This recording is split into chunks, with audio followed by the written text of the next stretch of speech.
caleg Bumbulang. Oke, kemudian apa yang mau Anda tawarkan dengan PAN kepada masyarakat Kabupaten Garut melalui parlemen ini? Nah, saya nih memang basic saya kan pelaut ya.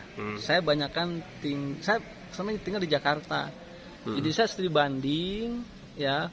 Ternyata Garut Selatan itu punya potensi sumber daya alam yang sangat bagus. Dari pertanian, perkebunan, kehutanan, termasuk bidang saya di dunia laut. Itu sangat-sangat punya potensi luar biasa. Berarti Anda memang membawa isu-isu pantai ini nanti melalui Iya, parlemen. betul.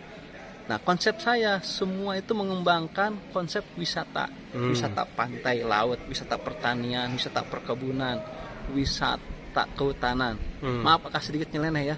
Orang ini sekarang ini kan dengan pemikiran yang stres, mumet, perlu piknik. Nah, piknik wisata, ekonomi wisata, semua konsep wisata.